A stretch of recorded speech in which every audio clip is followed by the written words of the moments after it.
National Nutrition Month is a nutrition education information campaign created annually in March that focuses attention on the importance of making informed food choices and developing sound eating and physical activity habits.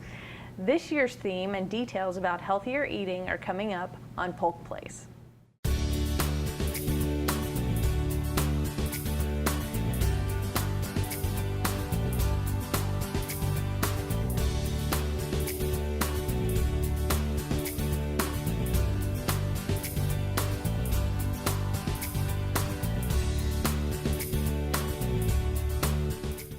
Welcome to Polk Place. I'm your host, Lauren Lingell. Joining me in studio, we have Andrea Nicolai, Family and Consumer Science Agent and Registered Dietitian with the University of Florida IFAS Extension in Polk County. Andrea, welcome. Thank you so much for being here. Thank you very much for having me. So, IFAS, tell me what IFAS stands for. So, it's the Institute of Food and Agricultural Sciences. So that's the department within the university that I fall under.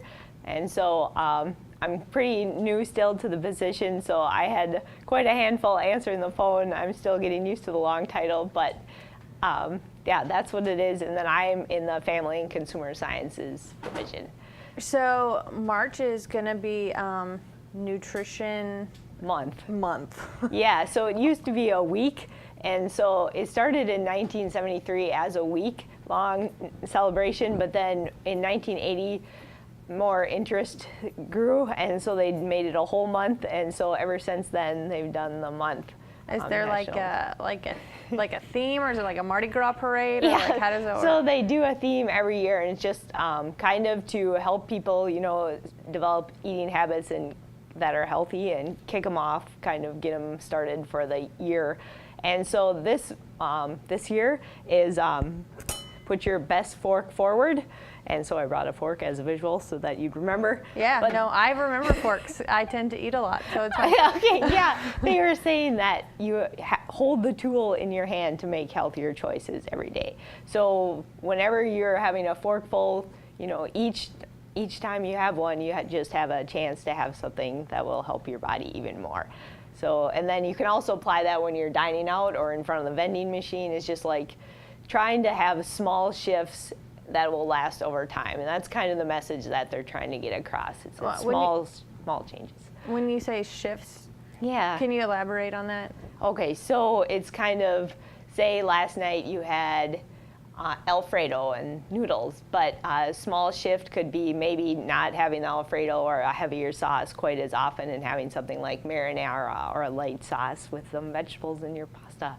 Or yesterday was actually National Pizza Day, and so a small shift might be, taking off just having one of the sausage and pepperoni, or asking for twice the sauce and half the cheese. Just for instance, could be a small shift that you wouldn't mind, and that would be healthier for you. So it's just like changing one small thing that you're used to doing, and committing to that. Yeah, exactly. Okay. So maybe, or another one could be like a sweetened drink during lunch, and you're just like, at lunch, I'm going to start having water or something, Okay. without calories. So putting your best fork forward, how do we channel the power of the fork to make these healthier choices? Well, you can also, one of the things kind of to go by as a good guide is the My Plate, which is, this took the place of the pyramid just because they thought it would be simpler for people to understand. Mm-hmm. And the whole idea behind it is really, if you can take nothing else from this, is to have a variety of foods from all the different food groups, and maybe it's not all in one meal, but just throughout the day, have different foods, have variety within each group too. But if you get nothing else too, just half your plate, you want it to be fruits and vegetables at least, okay?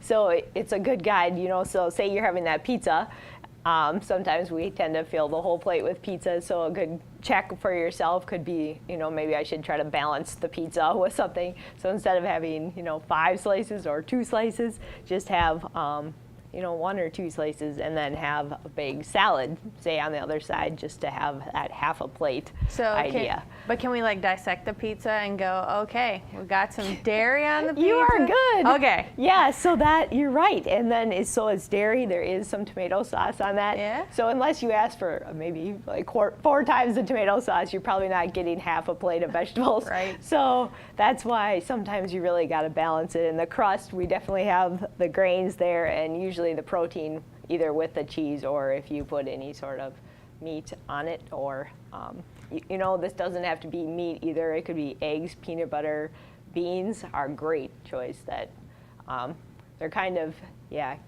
they're a great thing to have. They're underrated. Yeah, and I think they're coming back, They're making a comeback. We'll have to talk Beans more are the about new steak.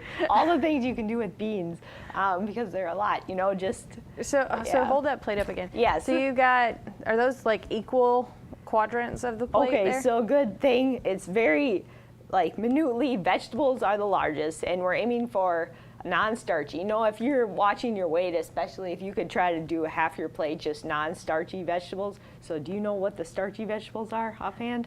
Like potatoes? Yes. Is that even a vegetable? Yeah, it Corn? is. Corn, Yeah. good job. And peas would be the other one. Peas Say are the- starch? I've been lied to my whole life. Well, they're just starchier, but okay, so let's go with potatoes and corn is the main one. Okay. And then peas tend to be starchier. So if you can choose things like broccoli, carrots, cauliflower, peppers, celery, cucumbers, any of those, green beans, they're all non-starchy, and those basically, they don't have a lot of calories, but they make you feel satisfied, so that's why it's good to balance it, and they give you those vitamins and minerals that you need. Okay. So I guess overall, though, small shifts and just over time, so maybe you're not going to change your whole diet, and we don't want you to do that because those kind of things don't matter. They don't last. Right. They don't last, and so that's why it's important, I guess. Okay. And Yeah. so All right. I also have just another one kind of, this one's actually from Del Monte, but they just showed kind of how you could take it home and make that your I'm plate. so hungry right So- now. It's funny. She's saying, yeah. Okay, so it's the wrong time. But I did bring you a snack. So this would be another small shift if you have kids. Just try to make snacks fun. And so this one is just an easy one I did with, you just take a toothpick, 2 of them, and then you slice apples just like you normally would and put grape on each side, right? And you can make little race cars. I've actually put them on a road before. It's the road to healthy eating, right? Right. So you can have those later, but Oh, that's fun. I know. So I was just trying to think of different ways, that you could make, small shifts, instead of the chips, maybe choose popcorn or peanuts. Those are other good ones. Or we have some holidays, they're always coming up, and there's summer coming up, and there's Valentine's Day, or just love for your kids, Yeah. I guess. So then you could use these in sandwiches or on maybe a whole wheat tortilla and just kind of make little bites of those.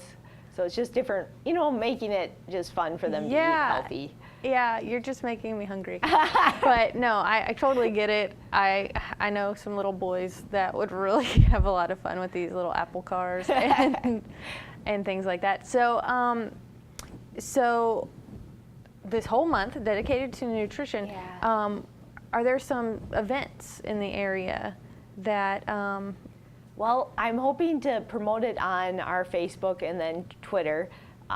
So those would be good places to look.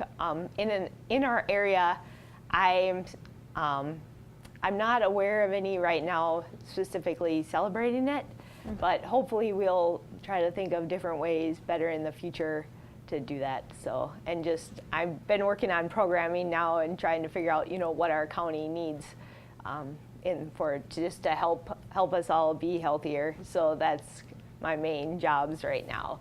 So what are Keeping some this in mind. resources that if people want to learn more besides About the Facebook? month? Yes. Okay, yeah, you would go to eatright.org, and that is the National Academy, the Academy of Nutrition and Dietetics. That's their site. And so it's eatright.org, and then there's also you hashtag National Nutrition Month, Okay. or just Googling National Nutrition Month will give you some great tips. And so it's kind of like all about small shifts and then just in going back to enjoying eating again. You know, just enjoying experimenting with new foods and cooking at home and just having that kind of just enjoyment with food versus this kind of tug and war, like I shouldn't have that, or, you know, just kind of balancing it out.